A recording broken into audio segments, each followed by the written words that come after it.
Welcome everybody back to another Boldcast Reaction. I'm Carson. I'm Lindsay. And this is Jujutsu Kaisen Season 2, Episode 18.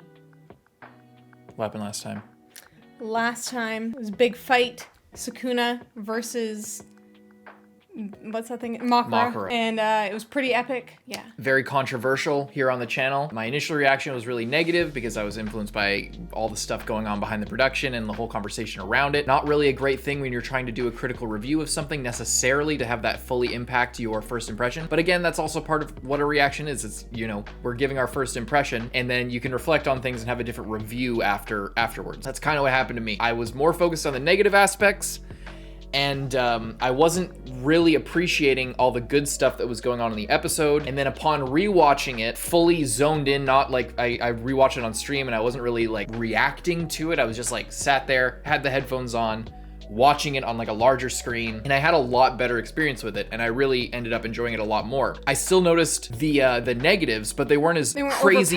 Yeah, they weren't overpowering everything as much as they were when I was viewing it from like a more negative perspective, which, you know, is unfortunate that I saw it that way for the first time. But I was also a lot more positive in the second thing, not because I'm trying to do like a whole 180, like completely flip my entire perspective and now, oh my god, I'm on the hype train, it's the best episode ever. There's a lot of problems with the presentation with it, but it's not as much of a problem as I was saying, as I felt it was, and all the little weird little pacing things, or like, you know, all the little connective tissue that I think there are problems with.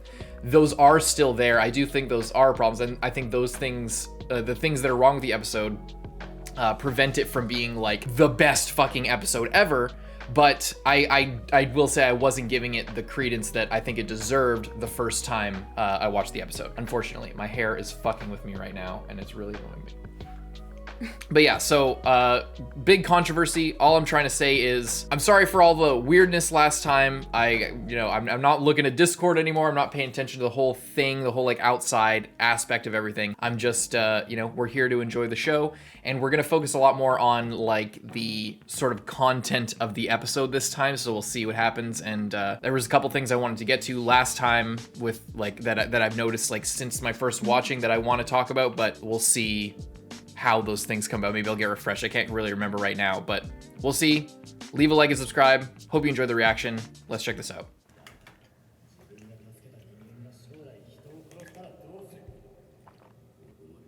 What are you gonna do with someone you save kill somebody?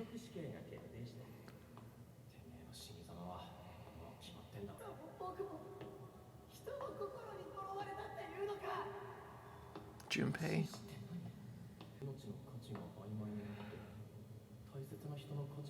Wow, it's really all coming full circle.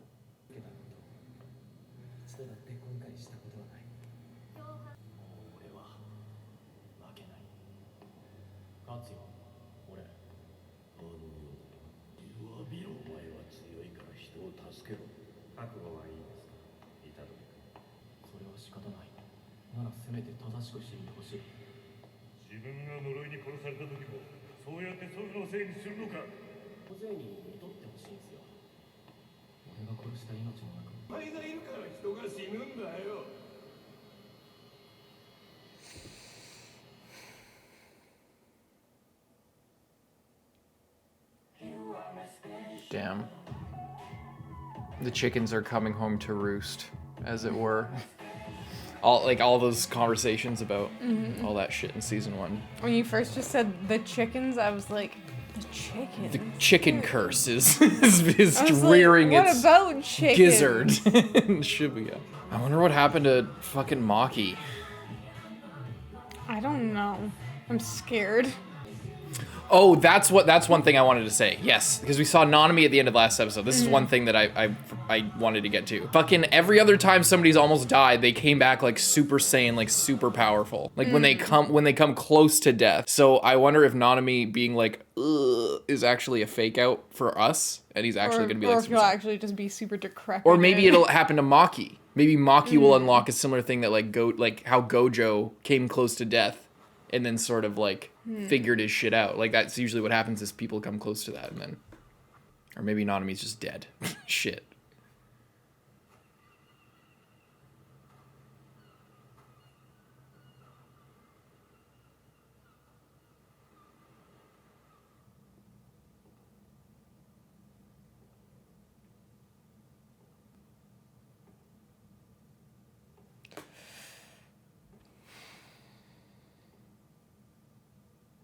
Why is he like that? Oh my god.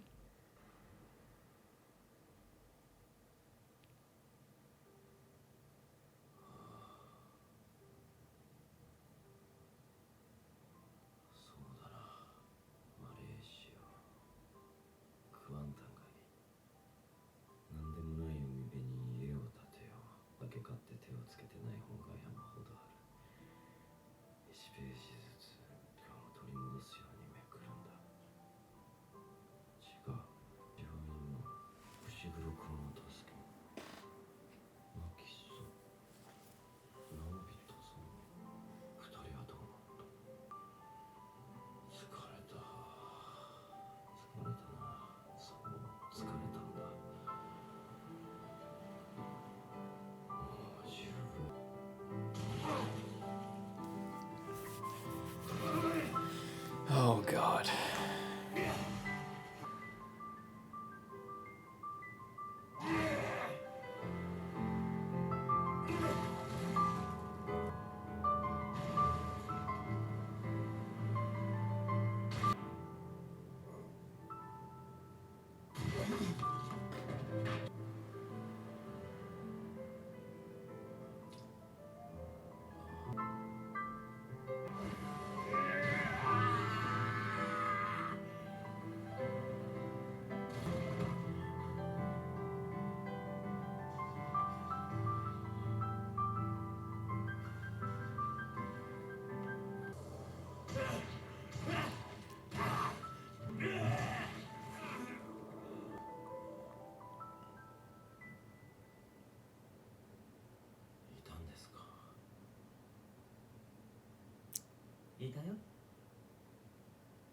Oh no. No.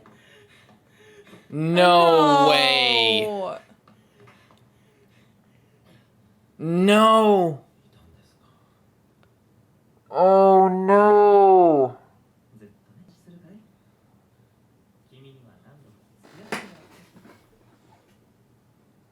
Not again. Just heal him up nicely. Haibara.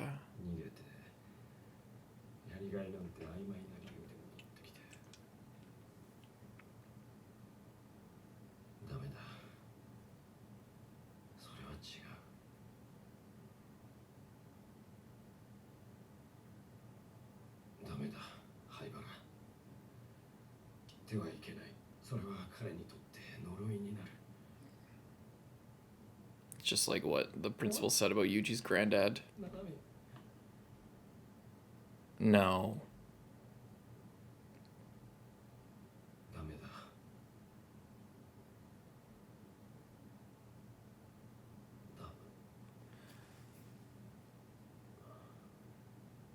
Do not do this.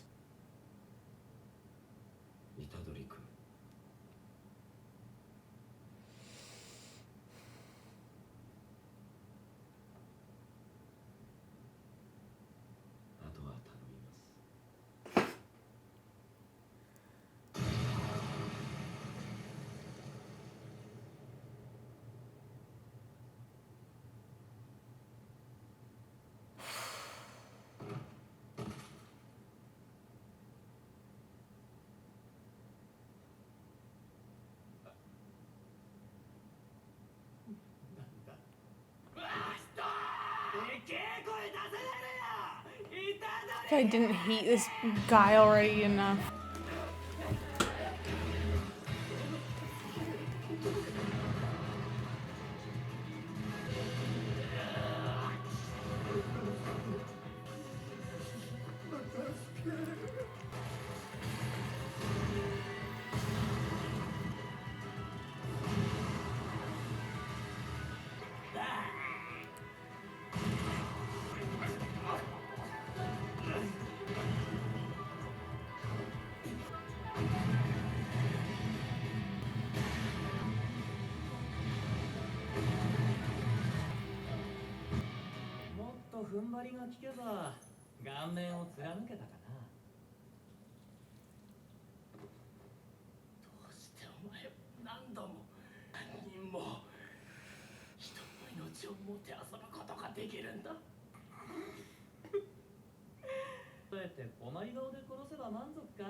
Does him knowing the shape of his soul have something to do with him being a fucking death painting or something? I hate MAHITO so much.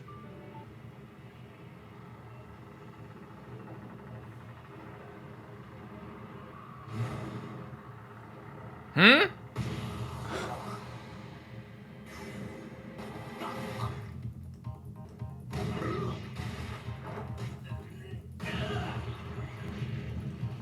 So gross.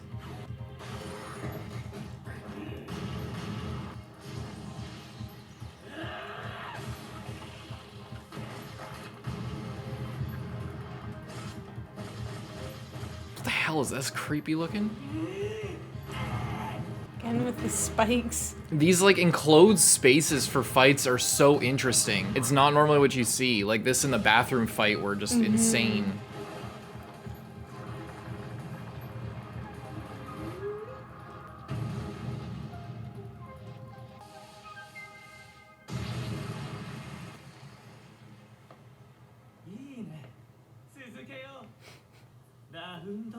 He's not fucking around. Jesus Christ, this show is too much. Honestly, what MAHITO did was not as bad as what I thought he was gonna do. I thought he was gonna pull a Junpei again. Yeah. He kind of did, but I thought he was gonna go just over a lot faster. Yeah.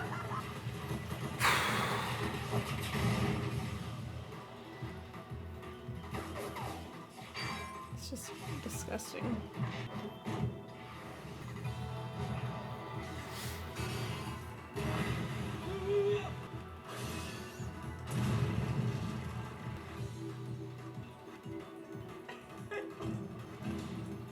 Just getting in an elevator?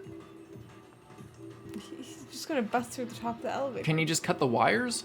Or is he counting on it? He's smart. He literally predicted that.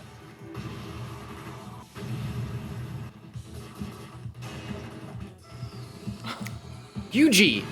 You're still a fucking human, man! Oh my god. He's moving quick! He's pulled a Gojo move with the little swirl around.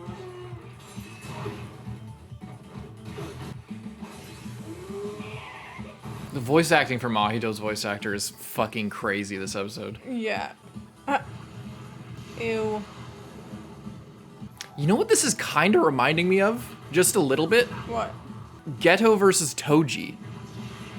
But Mahito is like Geto with summoning all the different like transfigured humans and shit. Just like aesthetically, like the way the fight is moving, the way that Yuji's like jumping around and shit. And the way he was like shooting the things, how like Geto was shooting the little squid guys.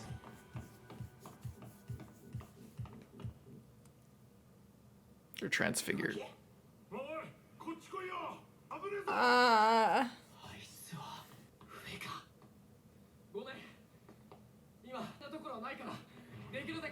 No. He has them on like a remote timer. Ew.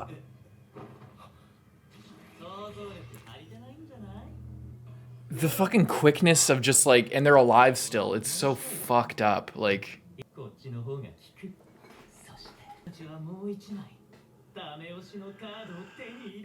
What? One more card for insurance. Oh, this is flashback.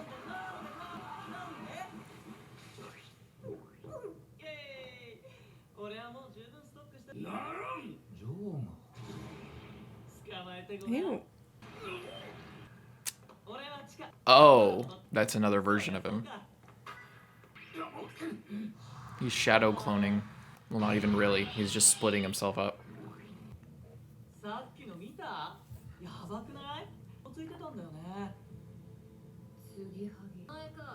No. Nobara? Oh no! Oh shit!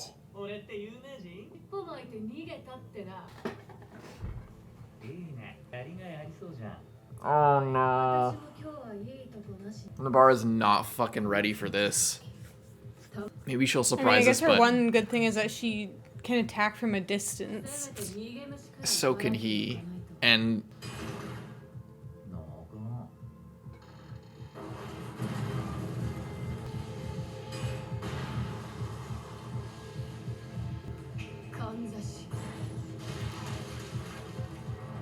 he just needs to touch her once and it's over. And he already said that he has a trick up his sleeve, so this is definitely it.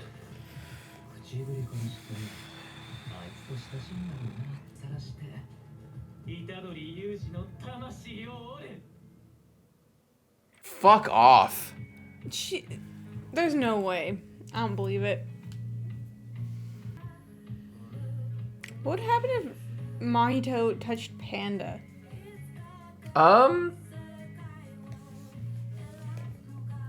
I think he would figure out the nature of the 3 different spirits.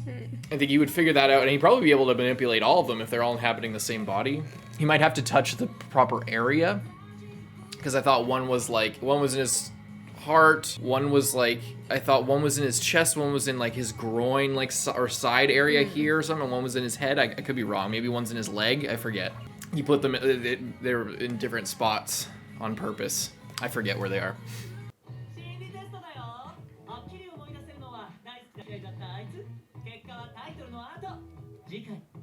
Oh, we're gonna get a flashback episode next time. Oh no! Oh no! Did you see that? No. Okay, well, never mind.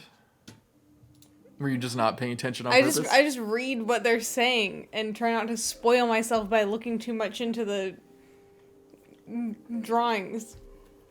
Oh, fuck. Well, now we're on different levels, because I saw something you didn't see. It was all flashbacks and then fucking YUJI with the mark on his face. So current YUJI was looking all fucked up like he was seeing the flashback himself, or like he was sort of reliving that situation. And then Nobara was just like looking like this and then was walking away. Fuck's sake. It's just fake out. I refuse. Here's what I think about that. Fuck you, Gege. God damn it. I will say it's kind of a mercy to have, like I said, not have Nanami get fully Junpaid. That would have been, like, honest. If I was writing, if I came up with that, if I'm in his shoes and in that moment I'm like gonna kill Nanami, that's what I would do. I would. That's the dramatic moment that I would do. But I wonder if he didn't do that on purpose because it's just a bit too much, or if he can bring himself to do it. He doesn't seem to have a problem with killing characters. I mean, he still killed him. I know, but it's like that's like maybe it's because he already got burnt up too. It was like he already kind of got fucked twice. And also maybe he didn't want to. He maybe thought it was kind of cheesy to reuse the same thing. Yeah, that's fair. That's fair. Holy shit, man! Like, fuck. What a way for Nanami to and all the stuff at the beginning of like just everything that everyone has said to YUJI just coming back in force, like about, you know, you gotta help people, you gotta have a reason to fight. All this shit about proper deaths is just like, I want to at least give people proper deaths. It's just like everything that he wanted to do did not work if you count this moment, and you know, and it's not his fault, that's the thing, but it is. So, here's one thing. Last episode, there was, I think, oh no, it wasn't last episode, it was when I was doing the rewatch, and there was the part after the baseball episode, and it was the flashback when Gojo was talking to, the flashback from season 1 when Gojo was talking to Megumi, and he was like, The difference between you and Yuji is that you do a bunt to try and take the base. He always goes for a home run every time. And I said, like, well, Yuji going for a home run is kind of what got us into this mess to begin with. And people were like, that's not true. What I mean by that is Yuji in the fight with Choso was like, it's not about me living or dying. It's about I'll easily sacrifice myself if it means I can, if it means I can help Gojo get freed. So he was gonna like do a trade with Choso, essentially, like in video game terms. He was gonna trade with Choso. They both get taken down, essentially. So each side loses one number. Equal trade, and then that path is opened up for another person to go in, basically walk over his corpse to Gojo and hopefully free him. The problem is he wasn't thinking of how vulnerable that would leave himself to be taken over by Sukuna, and how vulnerable that would leave everything else. So him going for the home run and going further, it could have been a worthy sacrifice. It was, like it's a risk reward basically. It was worth it to try and take down Choso to try and get to Gojo, because that's what ultimately was going to save everything. But losing meant, the destruction of Shibuya entirely. So that's what going for a home run means. It's not just, oh, I might get out, or I might, win the fucking game. It's, I might win the game, or I might lose the game. Like, I might lose the next 50 games, essentially. Like, and ultimately Sukuna wasn't there all the way, but that's what I meant with that. And that whole kind of conversation is coming through at the start of this episode with Yuji walking through and everything. I liked the parallel thing with Yuji and Nanami walking, like it giving us the context of where they are, and then also just the somber nature of them both totally defeated. I really liked the effect.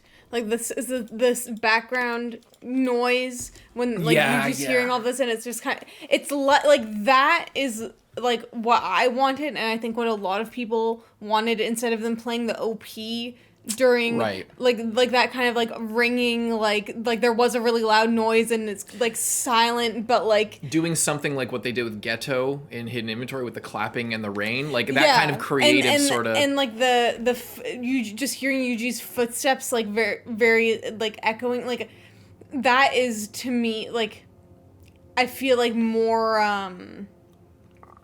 like impactful, and allows you to focus more on Yuji and like feel like the emptiness that like he's kind of feeling, And the part with Nanami and the beach was, and it looked like the same beach. I wonder if they were reusing backgrounds, or if or what the deal that was, because it looked like the same beach, or if they, I don't know what the deal was with there. Yeah.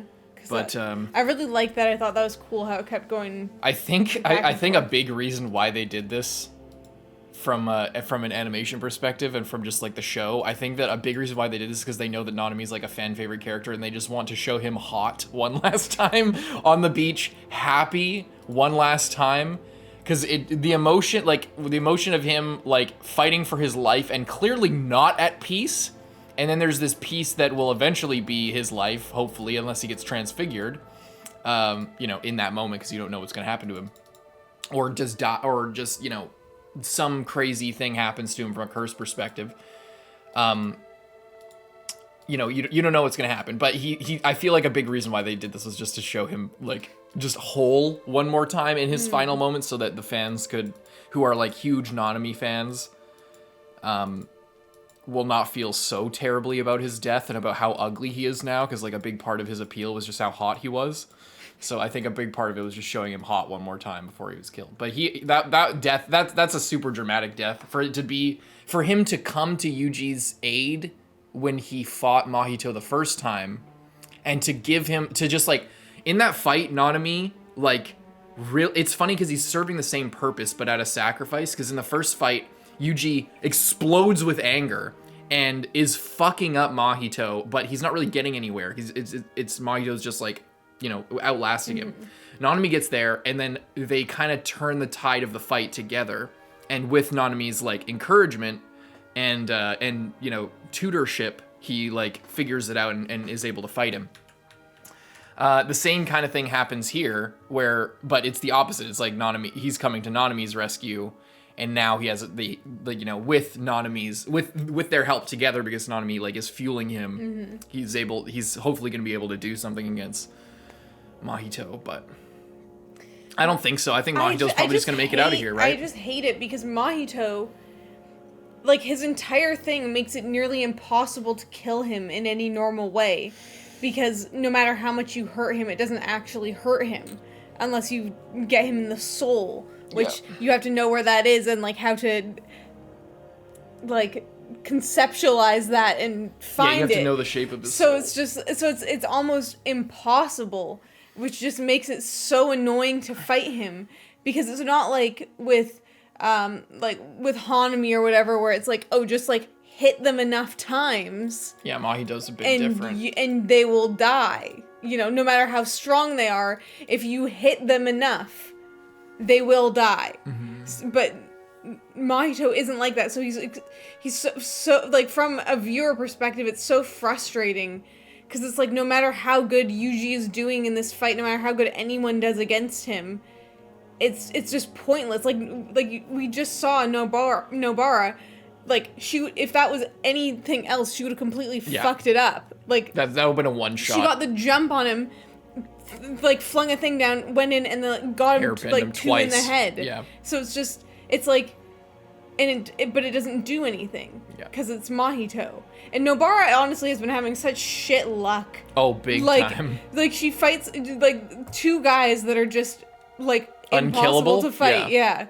Literally, one of them. She's just not ready for this. Like, is she... I think the thing is I think that she could be okay, but I think the big problem here is that everyone has split up. Like, you know, her and YUJI taking on you can't on do the jump Jujutsu Kaisen. Yeah, you can't.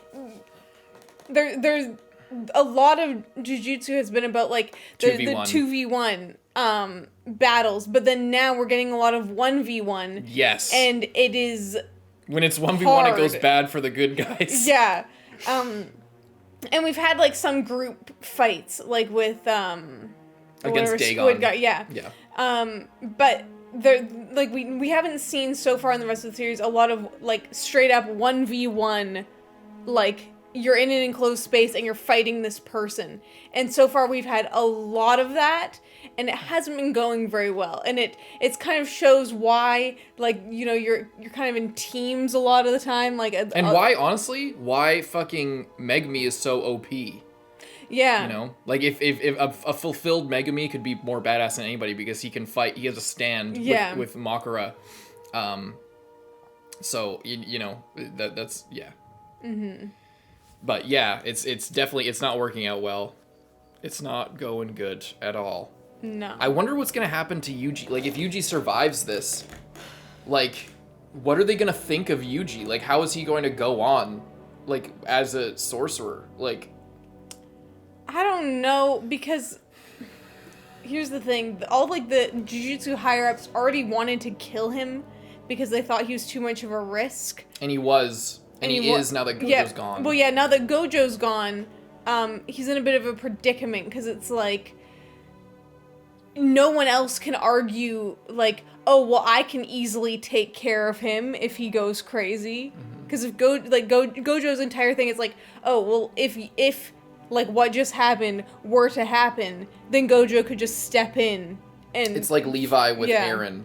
Yeah, exactly. It's like, oh, what are you gonna do to him? Are you gonna, like, you know, like, we need to use him to fulfill our goal, but, you know, if he runs rampant, he can kill everybody.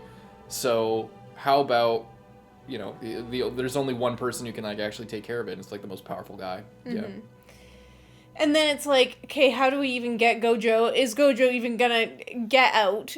What's gonna happen to everyone else? Like, half the people are, like, either dead or, like, on death's door right about now, you know? Like, it's really not looking good. And, you know, they've taken out quite a number of the curses, but it doesn't really matter. Oh. What? We got some Jujutsu Kaisen potential, actually. Because what I was saying with Maki, if Maki... So, we know Nanami got... And it looked like Maki got pretty fucked up. But we know she has a heavenly restriction. So, her body is more powerful. And the whole thing I said about death, about like when people encounter death when they get close to it, that's when they like catapult into another stratosphere. That we saw that most evidently with Gojo, but there's been others. I'm forgetting other ones. There's been other ones, like something will awaken, or like usually when in this show and in most shonen, but in this show especially, it seems like something you get close to death, and then like something just unlocks, or like you just sort of, your mind gets freed, you sort of you lose the expectation for reality. It goes back to that Buddhism shit that I was talking about with Gojo with the Honored One scene, where Gojo's like disconnected from consequences, he's disconnected from empathy, he's just sort of one with the universe, and it is sort of reach nirvana in like a Buddhist sense, where he is, not concerned with life or death, he is just taking it as it comes. And that release of expectation and sort of desire is really scary from a human perspective, because it means you care less about human life, as Gojo did in his strongest moments. He was like a fucking supervillain. He acted like he was insane. But that also, like that encounter with death when Toji essentially killed him or brought him like just to the edge, gave him the insight, and sort of like it was just like something sort of bloomed in his brain, and he was able to use reverse curse technique and unlock this whole big power. And it's a motif that is in this show, and like I said, all shonen, and I think that might be happening to Maki. And then if Maki comes to help Nobara and they together sort of beat back Mahito, maybe they could take care of this half of Mahito, and then possibly go help Yuji, or at least make Mahito, shake Mahito, because he probably I don't know if he's connected to his other self.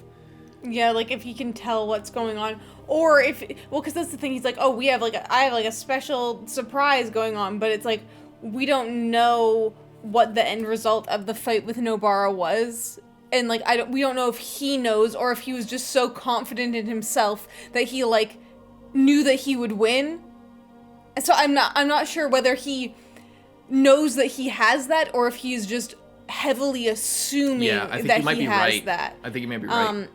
Because we have no evidence to suggest that he can telepathically communicate with the other version of himself without touching. Or he's much more of a physical creature. Like he doesn't have special mind powers. It's all about like the physical body and manipulating that. So I think he wouldn't get the memories of, like, I think it would be similar to like in Invincible with the Mahler twins, how they can like clone themselves to have all of the exact there's no like this one's the clone and this one's the real one. It's like they're both essentially the real one. Yeah. But past that point of separation, they don't. Then they're separate entities, Yeah, so I think I misunderstood in the fight. I thought that the split one was in that guy that he encountered. Like Yuji's fighting Mahito, runs away around a corner. Mahito comes out of this guy, and then I thought that was the double, and then Mahito's gonna come back around. But it turns out that was. It seems like that was just the same guy. The other Mahito is above ground. Yeah. And probably done with whatever's happening with Nobara. Either took her and she's gonna fucking die. Maybe she will die and Maki will come and she'll die in the fight. But Maki, I kind of just hope that she or Nobara, or maybe Maki will just sacrifice herself like fucking Nanami. I don't know. To protect Nobara. I honestly don't fucking know. I think that Maki will probably, we don't even know she's gonna be there, but I think she will. I don't know about Naobito. I think he's probably just fucking dead. Is there room in the plot for him? I don't know. He wasn't really a character before this very much. I wonder if he'll be just alive enough. Maybe if we see Maki next episode, we'll get a slight flashback from her of Naobito saying like, "You're the new head of the Zenin clan. You're a badass. I believe in you." Maybe after seeing Toji and after like sort of hanging out with her, he maybe is thinking about that a little bit or something. Because Megumi is still fushiguro. He doesn't want to be part of the Zenin. I don't know. Yeah, I'm just thinking about what could happen next, because I really don't It's just I don't know what's gonna happen because I feel like. Cause like, and also Ghetto, like not Ghetto, is still just like lurking around downstairs. Did Mei like take him? Like, what happened with that? She showed up, and then that thing came and like ate her, like put her in its domain. And then he got away.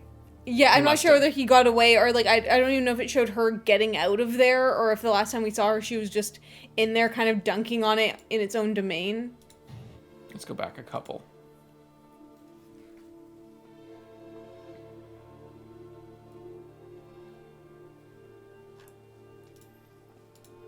I think they got out of it. I'm pretty sure they did.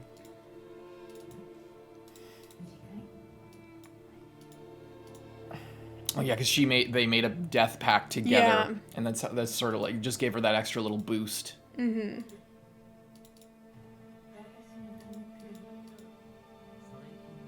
Is that really the last we saw of this? I think so. Holy shit! I know. That's what I'm saying. Like, there's still people like. Okay, can we? Maybe this isn't the right time for this. Do you think this arc's overrated? I do not think this arc is overrated. I think overall I like Hidden Inventory a lot. I'll need to see the end of it to see which one I like more.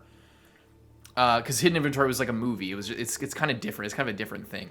But like as far as a big like arc, I love really this. Like this. This is a fucking. Imagine watching imagine binging this. Imagine like all of this shit back to back. Could you fucking imagine? Yeah. This is an incredible arc. I think that like the hype was fully justified. I think. Don't you think? I think it was really good. And like there's different environments despite it all being like going in the domains. Onto so many different people. Yeah, the domains is really cool. Yeah, it gives a lot of opportunity. It's funny because I think it helps a lot more in animation than I think it would in manga. Because like in manga, it's like a big power and it's like it's more about like it seems like it would more be about what you're doing to the people, like how it works in a fight. In the anime, it does so much to switch up the vibe of a fight. Yeah. And because of the colors and everything. Like, especially with the Dagon fight and even with the fucking smallpox curse, whatever it was. Yeah. Even that, like, so much and everything. Anyway, I've heard some people saying that, like, the arc is, like, overrated or that some people are complaining that the arc is overrated. I really don't think it is. I think that, like, aside from, like, last episode was like a big conversation around it, but like there have been other times sprinkled through where like they sort of glossed over the production aspect or like, we don't have enough time to like focus on this. Let's just do what we can and then focus really on the heavy shit. That's normal for a production, but they're really trying to go for a more polish. I just love just all that aside, like the arc in general is just so fucking crazy. It is really There's just crazy. so much happening. I think I think binging it would also be really good because, like how we look back and it's like, oh, like 4 episodes ago was the last time that we saw this. Yeah. Because the thing is it's doing a good job, like, jumping between all the characters. But when it's like, oh, literally a month ago was the last time that we saw this. That was, like, kind of the main thing of this arc. And then the last time we saw it was a month ago. And then it's like, okay, well that's like that is a long time, but I think overall when you compare it, like you smush it all together instead of like 20 minutes this week, 20 minutes this week, when you put it all together, I think it's really well paced and like really well kind of spaced out, Mm-hmm. Yeah. Well, that's the weird thing is like they're jumping between things really fast. It's just that so much is happening in between. Like you jump to this group of people. And you can't just cover it in one episode. It's like you need multiple episodes to cover what happens there. Mm-hmm. So like, it's really like if you were to plot it all out like on a sheet and like, oh, okay, this happens, then we cut to here, then we cut to here, then we cut to here. It's like, yeah, it's going really fast, but there's only so much you can like there's only so fast you can go with it because so much is happening that like you cannot cut away at a critical moment and then cut back like to create this tension or whatever, because just the everything that's happening is so packed and dense. And like Nanami just died this episode. Like it's not like, oh, it's just big fights and not much is happening or not much like character stuff is happening. Last episode, like you said, it's like Makara was just a big brutish thing and Sukuna was just a big bad villain, and he has some stuff going on with Megumi. So I don't know, maybe there's something there, but like there was, as far as like big character moments, there wasn't as many of them like last episode, but like the whole fucking season, there's things happening, and characters are changing and developing, and like YUJI just like broke down and like is having a complete crisis. Fucking Nanami's dead, Gojo's sealed, like we learned all this shit about fucking Umbrella Man and Ghetto and shit, and like so, you know, it's not just a big fighty arc, it's more like a Chimera Ant arc type thing where you know it is like the big battle area of the show, but it's like so much is going on, and there's the narrator. Anyway, yeah. I've just been thinking. I'm really like this. I don't think this arc is overrated. But anyway, back to the stuff that's happening. I don't want Nobara to die. For multiple reasons. I wouldn't mind if she got like fucked up a little bit, but I really don't want her to die because I feel like she's just been getting such a terrible luck in this fight. Like she had to fight the guy that's like has like 9 lives or 6 lives or whatever, and then now she has to fight Mahito. But I just want something like cool to happen here. I don't care. Oh, this is a really cool shot. I don't care if someone else shows up or if she can just somehow defeat him. I don't know, but I'm holding out hope for her.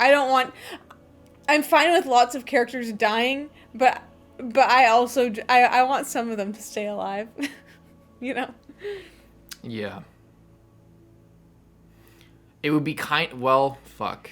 And I guess the thing is I feel like Yuji just watched Nanami die. Yeah. So then if they bring in, and then he just watches the exact same thing with Nobara after he also just killed all of those people. I don't know, like in terms of the story, I don't know if it would like serve to like give him that same like push.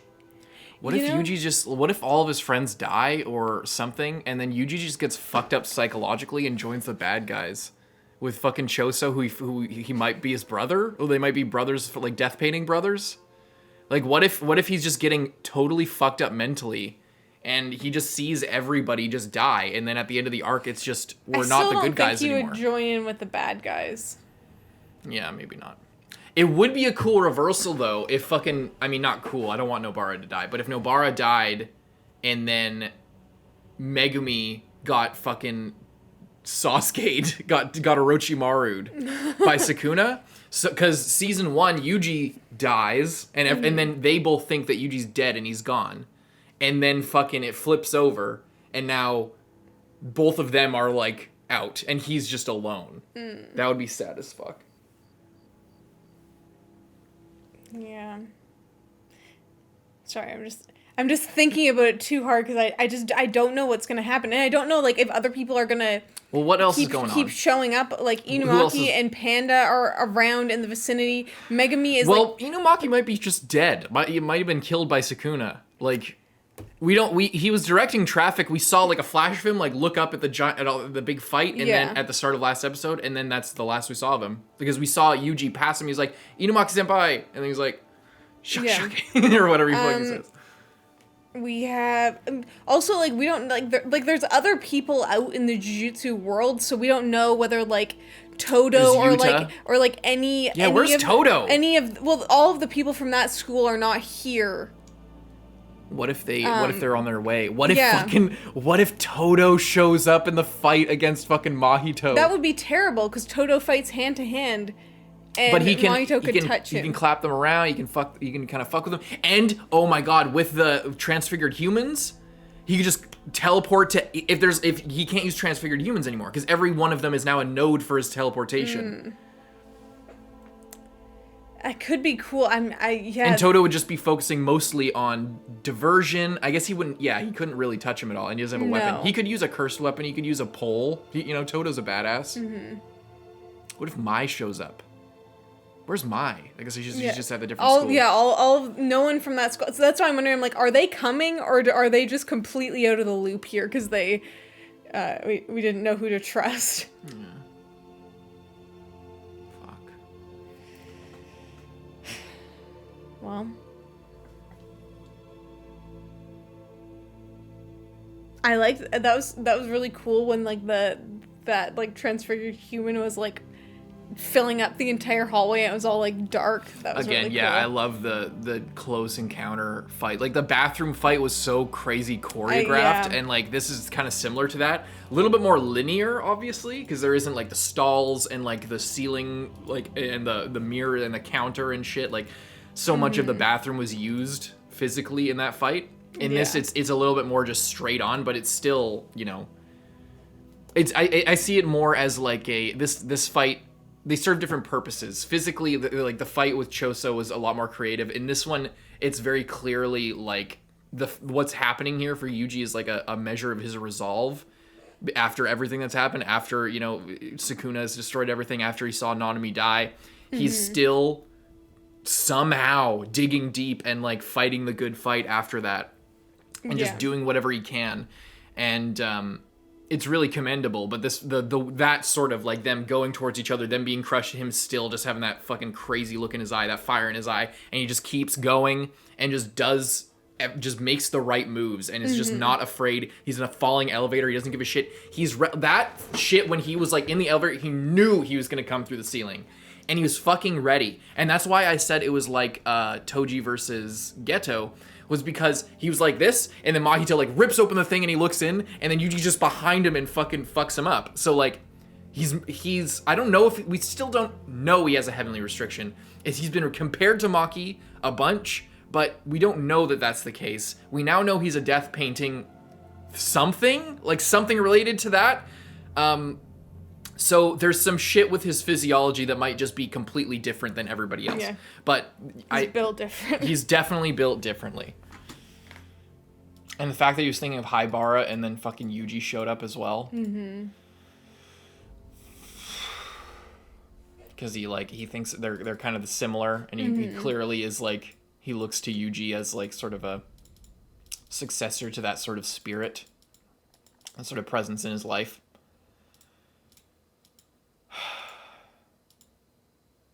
I kind of want to look over all the little sayings at the start here. All the old people getting killed off. Old people? Like all the adults are getting killed not killed off. Well, he's out. Yeah. And then the old man got retired. Retire. Got killed. I was gonna make a joke that Gojo is retired because he's not dead, but he's out for now. Retire. And now Nanami's dead. Mm-hmm. Toji, gone.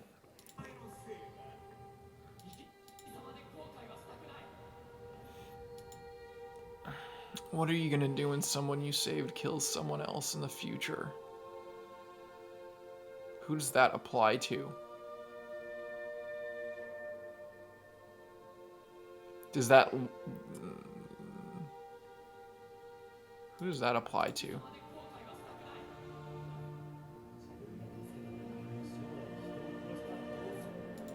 Who's talking to him there? Is that Gojo? It doesn't sound like was it the principal? Well, it's Megami.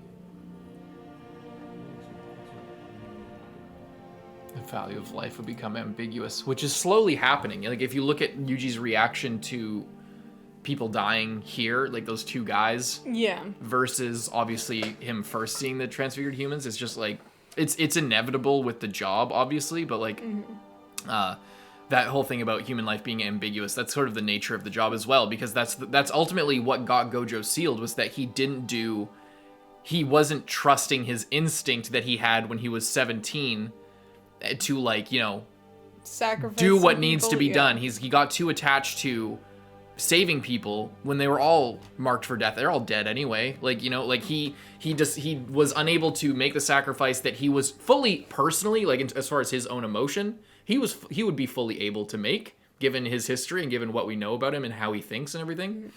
He wouldn't be happy about it, obviously, but that you know, human life being ambiguous, that's sort of the nature of the thing, especially once you get to the higher level of power.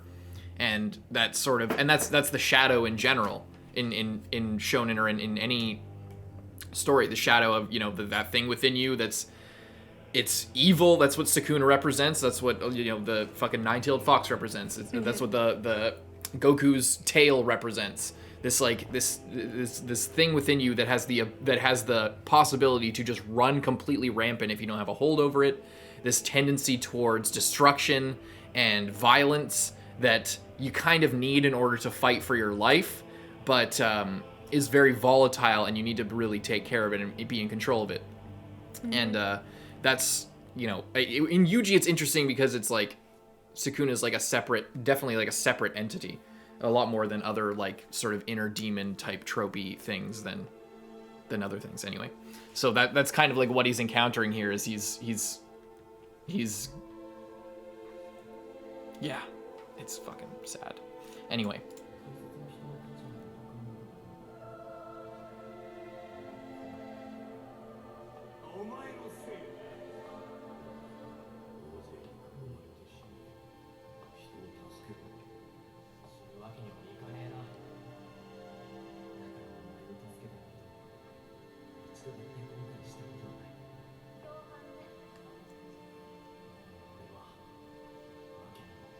Was that Megumi saying? Yes, I've never once regretted saving you. Yeah, that's what I was thinking about, like, what if the person you save... Yeah. Like, yeah. Goes and kills a city full of people. Yeah. Didn't they have another line about that?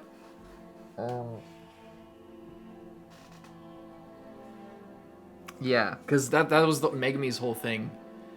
Because he feels kind of responsible as well, and like scared. I think in a way he's sort of scared of Yuji running rampant and Sukuna running rampant. So he's just like, because he, you know, brought him into that whole thing, and he almost got him killed in their first like encounter. Then he ate the finger because he wasn't strong enough to kill the curse. Mm-hmm. So then he kind of feels responsible for Yuji as well. So I wonder what Megumi would think of all this. Mm-hmm. And I wonder what Sukuna's speaking of Megumi, I wonder what Sukuna's plan fucking is. So yeah, Sukuna was telling that other person with the white hair, Uraume. like, oh, whatever, continue on with our arrangements or whatever. It's like this is long going, and we know that Uraume was working with the fucking curse troop, right? So they all wanted, their whole thing was to try and kill Yuji, bring Sukuna to their side. I wonder how much that person was influencing their, like, I mean, Mahito's doing whatever he wants, so it's hard to take him for an example, but he really wants to kill Yuji. I think that's more of a personal grudge. But maybe killing Yuji actually works into everything, or maybe it's not. Maybe maybe Mahito's just, like, fully rebelling against, like, what the original plan was to, like... Yeah, well, it seems like the original plan is kind of falling apart at this point, because really right now there's only Mahito, not Geto, and Uraume, and all three of them want completely different things, because Mahito just wants, like, he just wants to do whatever he kind of feels like it in the moment, and then not Geto has, like, his whole plan that he's kind of running out of people to execute, and then, well, he's done. He's got Gojo. That's all he wanted. Well, he wanted to, like, well, I guess we don't really know. I think that's what he really wanted. I think that all that other shit, all the stuff with Yuji and like Sukuna, yeah. I think they wanted to bring Sukuna to their side. Jogo specifically was sort of the ringleader of, like, the actual curses. Mm-hmm. Mahito doesn't give a fuck. Dagon was a baby. Hanami was more on Jogo's side. And not Geto, was using them because I think he wanted to fucking... Oh my god, I completely forgot about this. The fucking... In the Mechamaru fight, he said that he wanted to... He was basically alluding that he wanted to Pokeball capture Mahito and bring him under his control. Yeah. That's another thing. So he's probably just watching this. Maybe might be literally dead right now. Maybe it might be, maybe that's why we haven't seen them. Mei is probably, this is what's fucking happening. Mei is probably dead. Her brother's probably dead.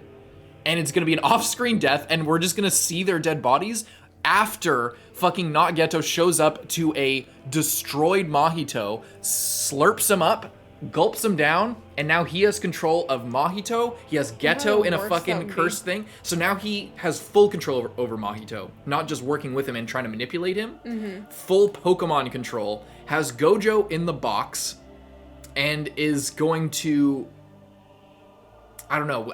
We theorize. Well, eventually in the next 100,000 years, maybe just lay low. Maybe just like keep switching around bodies until you you get enough power to release Gojo, take him down, and then just brain swap him and just take over the body. And now this person is like the fucking Kamo over here is the most powerful motherfucker in the world. Yeah, I think that's it. But there was also we were thinking about like what would happen if Sukuna fucking took control of somebody like took control or if Sukuna manifested in Yuji and then Umbrella Man like took control of that body. We didn't think it would work as like, Sukuna's fingers kind of work differently. Anyway, my point is I think that's what's gonna happen. I think this would actually be an insane thing if fucking Maki if say okay, here's what maybe is gonna happen. We're gonna be with Yuji. We're gonna fight him. We're gonna be with Yuji fighting Mahito, and then if Todo doesn't show up out of the blue and it's just super fun and we get like a fun fight, it's going to be Maki showing up, and then we're gonna cut back, and it's gonna be Maki and Nobara fighting the other Mahito, and Nobara might even die there, maybe, or maybe they both go in to join Yuji to fight Mahito. I don't know, something like that, and then once one or two or three of them are fighting this Mahito.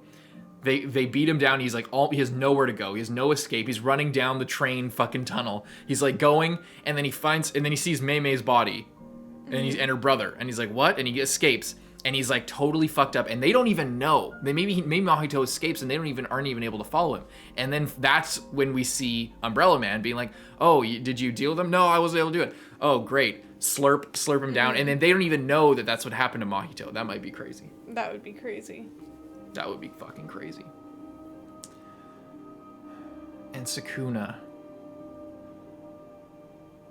What could be the plan? Because we know. That's what I don't know. That's what, like, we've arrived at the point, like, there was a lot of plans that were very clear, and now we've arrived at the point that, like, there's a lot of plans. Well, it's not. Let's think about it, is what I'm saying. So there's been this thing from the first episode where they were like, we're gonna execute Yuji because he ate a finger and we want to get rid of this finger and we want to kill Sukuna. So we'll have him manifest and then we'll just kill him and then he'll be dead. At least one finger's worth will be dead. It was the idea. But then Gojo's like, I want to get rid of all of Sukuna because he's like the biggest threat that is kind of looming over us. Don't know why we're putting his finger in a box in the middle of a fucking school ground, but you know, it is what it is. You know, maybe that's not the best idea, but it's a ward is the idea. It keeps others, or I guess it draws other spirits to it or keeps them away. I forget the logic with that. Regardless, it's a ward to keep society safe. They put it there as like a talisman to like protect people from curses. So that's the idea. It really should be locked away. You can use something else for that. I think there's other things, yeah, exactly. Not fucking Sukuna's finger. Anyway, regardless. So what was I even saying? They thought that if they kill, so all we're told. Here's what I think. We were told that if they kill Yuji, then Sukuna will die at least one finger worth. Maybe kill is like a loose term there, and it's more. There's more of a ritual or a process associated with that because we see other creatures like finger bearers that they fought in season 1. These cursed wombs with fucking fingers. They kill the cursed womb. They exorcise the curse. The finger pops out. Well, I think and they're curses, so it's different than people. And I also think it's because like when a curse takes on one of Sukuna's fingers, they don't turn into Sukuna. No, but what I'm getting at, sorry. So the difference with Yuji is like Sukuna has like manifested inside of him. So like Sukuna is in there. So if they kill Yuji, then like what is Sukuna inside of this like mortal body essentially? I think will die, whereas like a curse just gets exorcised and Sukuna's finger stays there because it didn't like assimilate, like the curse was like fueling itself via Sukuna's finger. But what finger? if Yuji, oh my god, what if Yuji is a fucking curse? Well, even Yuji's the cursed wombs are only like half curse anyway because they're still half human. The death paintings are. Yeah, so he would be half, yeah. Either way, that changes, that could change the prospect of how they exercise, because they would need to not exercise as in kill, exercise as in exercise the spirit from the body in like a biblical sense. And then if he wants to either manifest fully as just a sorcerer or in Megumi, because he seems to be healing him and like constantly talking about wanting to, I don't know, something to do with him. Where was I going with that? Fuck. Where was I going with that? I don't remember. Something about killing Yuji or not killing Yuji. Oh yeah, because that's basically it. Because what needs to happen is they need to get the fingers out of Yuji. So either Yuji needs to stop being the main character, which I think is unlikely. It's possible. It's possible, but I feel like it's really difficult. That's why I'm introducing the ritual thing. Is like maybe there's some other way to get the fingers out that they must know, because Sukuna, by the way, this is one of the things that I want to talk about from last time, because when I rewatched and I looked over it afterwards when I was re-editing the rewatch, the fucking Yamato no Orochi is like Jormungandr, not really, but like it's Susanoo, the Japanese god of the storm, killed Yamato no Orochi, and then Orochimaru in the Jiraiya story that inspired Naruto, that's like a few hundred years old, was inspired by this ancient creature, which is not just 1,000 years old. That's like a creation myth level creature, if I'm correct. I need to look that up. I'll look up Shintoism so I don't get spoiled. Shintoism.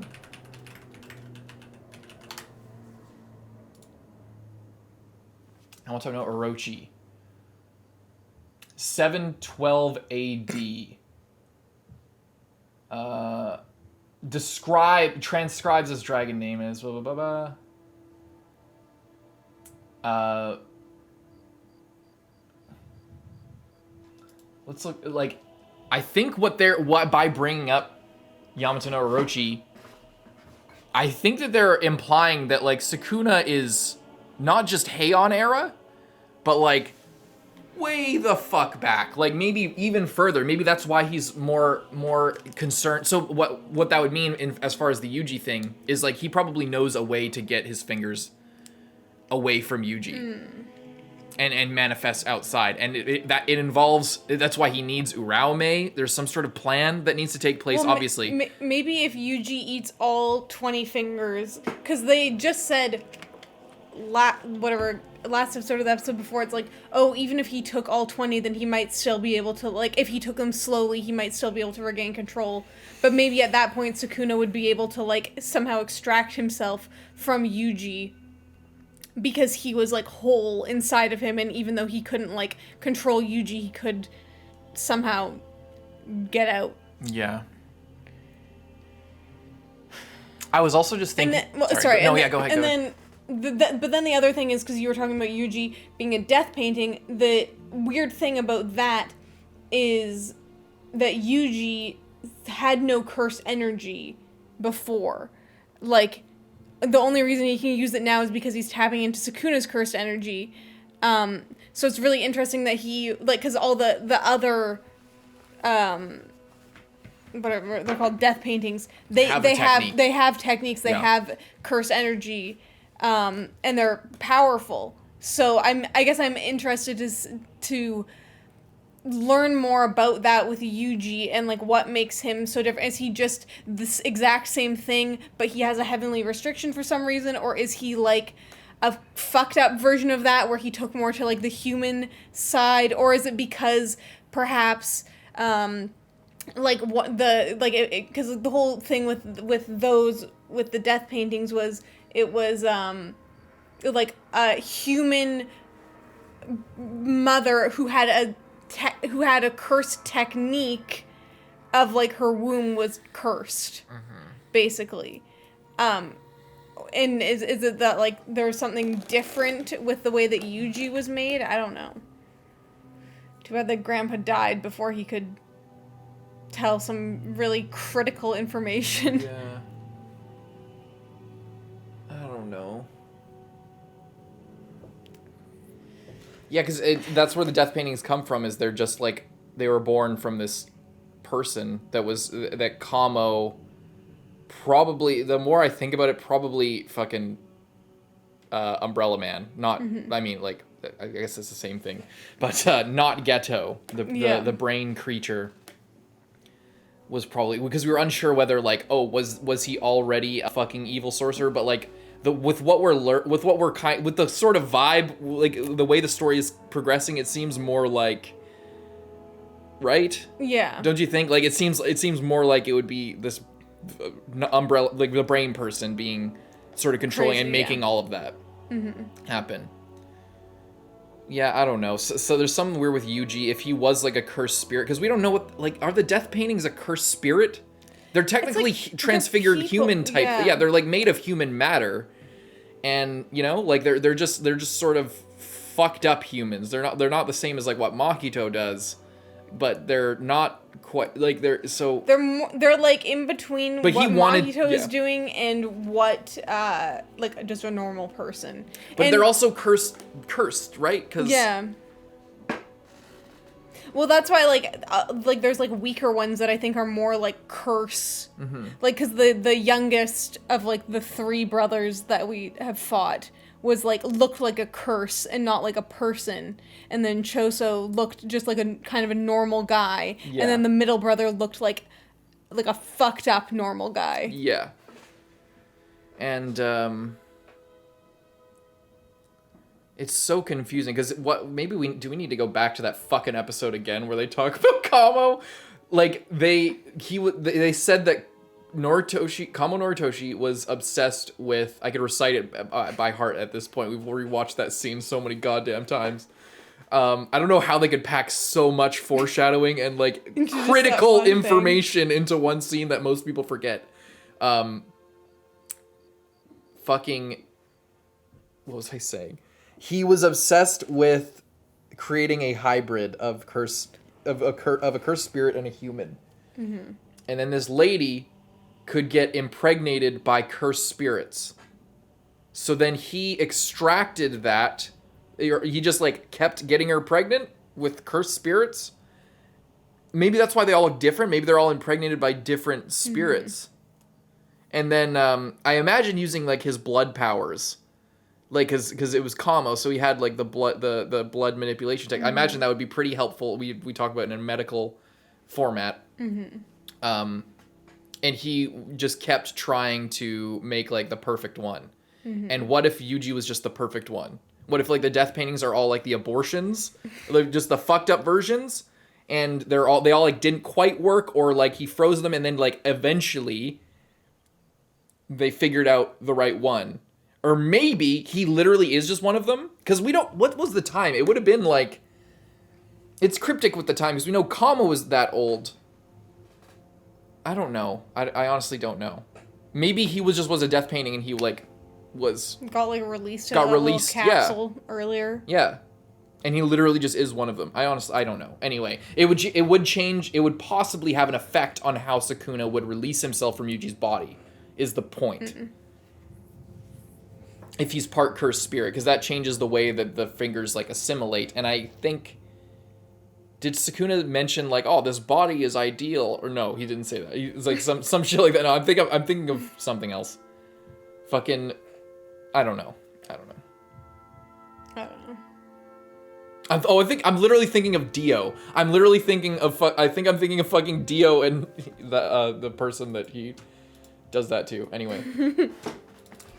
But the crazy thing about Yamato no Orochi, like that could change everything, and it really makes sense with how he talked about, you know, the curses trying to be like humans, and the humans trying to like, you know, take the power of curses and shit like that, and you're all like jockeying for position. He's like, he is above all of that, and he is like totally removed from everything.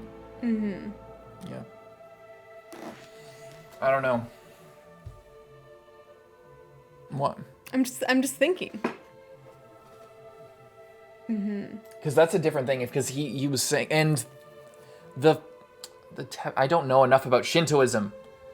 I wish I knew more about Shintoism, because the whole thing with Makura and like the Shintoism heavenly treasures. Is that what they're called? Imperial Regalia. 3 sacred treasure, that's different. I don't want to look up shit about Makura because I'll just get spoiled instantly. Let's go back to what he said there. We can do that.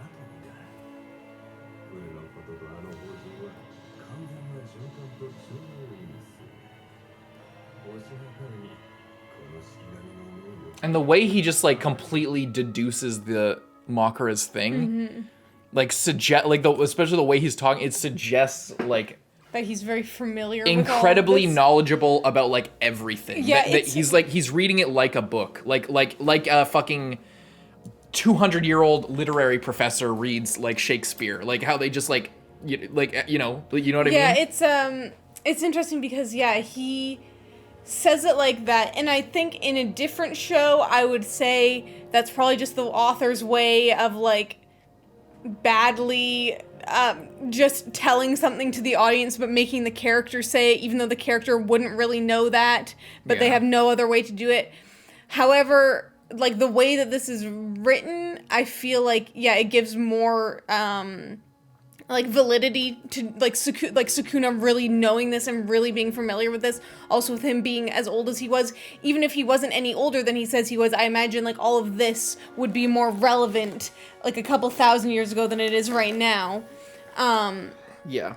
And also there is the narrator has seemingly kind of disappeared over these past couple episodes. Not in the last 2 episodes.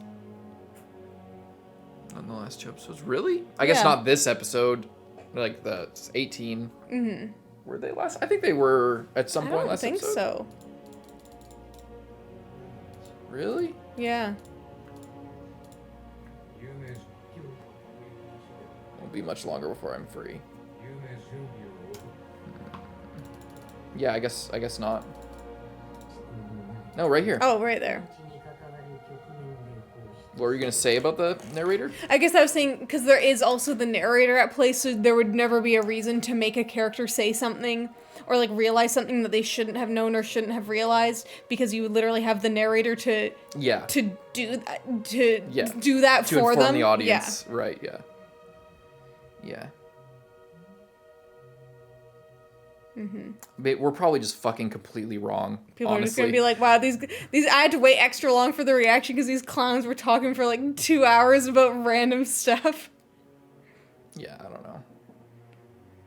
I think that there's definitely, I don't know, with YUJI specifically and like being a death painting or like whatever type of creature that he kind of is, I feel like there's definitely more to that. But what if what if the brother thing was just nothing? Like what if it was? We're reading way too much into it. They were all sitting at the table together, and then they said like we're brothers or some shit. Like I don't know how else to interpret that. I think there might be something to that, because especially like if we knew more about Yuji's childhood, then I would say like, oh, maybe that was just like I've been meaning to look back on that. Sorry, go on. I would say, like, oh, that's kind of silly, but, like, we don't know his parents. We didn't see him get born normally in a hospital. We didn't see him when he was, like, a toddler. We saw him, like, in middle school max. No, we saw him when he was a kid. Like a little kid? Yes. At one point. I can't remember when we saw him as a little kid. Something around Junpei, I think.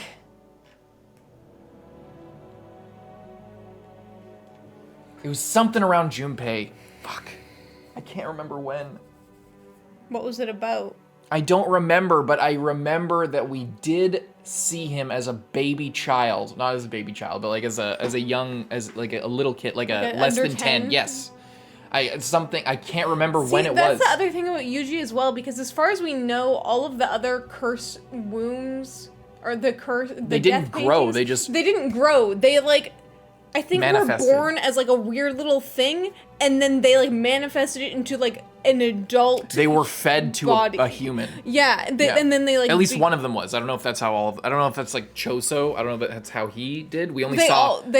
I thought they all did because they had like multiple guys there, and then they fed it to them. We saw not Geto and Mahito in a room with a guy they had strapped down, and they like shoved or. Geto was at the door, and he was like, "What are you doing here? What's going on?" Because he couldn't see Mahito, and then Mahito fed him the death painting, and then he turned into Kechizu. That's his name, the green weird blob guy. But I don't know. Maybe I'm wrong. Maybe you remember some I didn't actually, and there was another scene where they fed to the other people, and I. Maybe not, but I'm assuming that they all got like made the same way. So like, but they like spawned as like adult things, even though they were like assuming that they were born and then like immediately bottled up or like shortly after bottled up. But that's the point, is we've seen Yuji age, and I think that's an important. I think maybe they're because of that reveal with Choso. That's why they had the scene at the beginning with that girl from middle school. Where to show that he's not like them. Yeah. That he's not the exact same, to show that this is him in middle school. He clearly has aged, like, you know, it's not a significant thing, but you can kind of see. And I guarantee maybe I'm completely insane, but I'm pretty sure we saw him as a young lad. I think maybe it's something around Junpei. I think he was like young in like the Todo flashback, but that was fake. No, they were just in high school or middle school. I think talking to. Remember Junpei's mom and how awesome she was? She was fucking sick. Let me see her. Smoking, and he's just like, "Stop smoking. It's traumatic for me."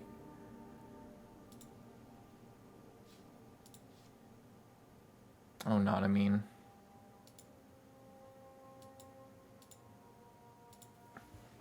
Mahito is so fucked up with making a little like Junpei hand puppet thing. Yeah, what the fuck was that about? This whole arc just feels so surreal with like what's going on now.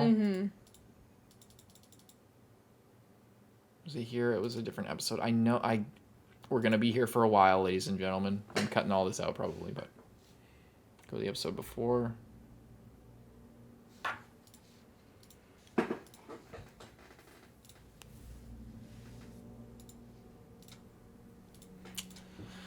Now, the thing is, I would normally be like, oh, what episode did they show Yuji as a kid? But then if we're onto something with these theories, or with one of them, then, like, I don't want to Google fucking anything. It's too sketchy. This is the new Umbrella. Kid Yuji is the new Umbrella Man. Oh my god, don't get me started. I swear we saw him young at some point. I don't really... I can picture it, but I don't know if that's just because we're making it up. I mean, either way, I think that Yuji would probably be aware if he, like, wasn't aging, or if he just spawned into existence. Yeah, but... Yeah, it's just, you know, they can do creepy things with your expectations when you don't see it. Is it the start of this episode?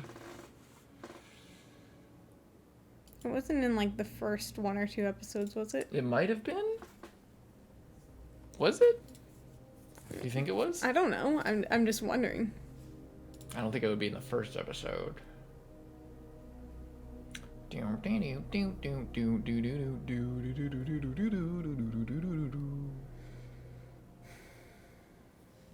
still recording, right? Yeah. I just want to see this and then we can end. I just want to get like some fucking visual confirmation aside from him in middle school. Oh, maybe when he was about to die? What was that?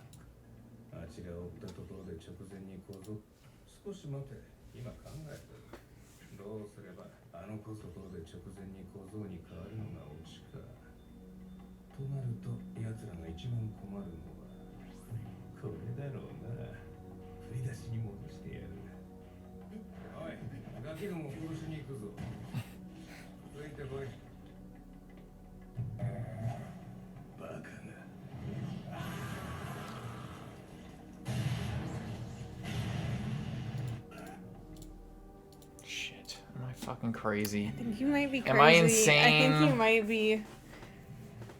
Oh, malevolent kitchen.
Was foreshadowing for last episode's fight. Extension.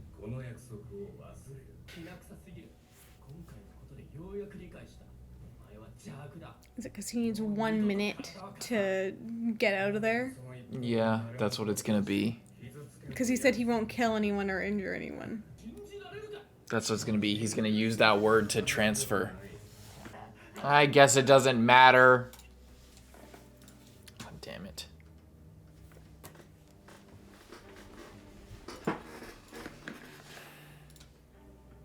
Anything else we gotta say? I don't think so. Watch everybody. I'm not gonna read. We don't read the comments. But I bet everybody's gonna be like, they're so fucking dumb. They just spent all this time. Why didn't they get the reaction out earlier? I already made that joke. Oh no, you did. Shut up. You want to edit? Nope. You do it today. Nope. Leave a like, subscribe, check out our Patreon to get the uncut. Goodbye. See you next week. Bye bye.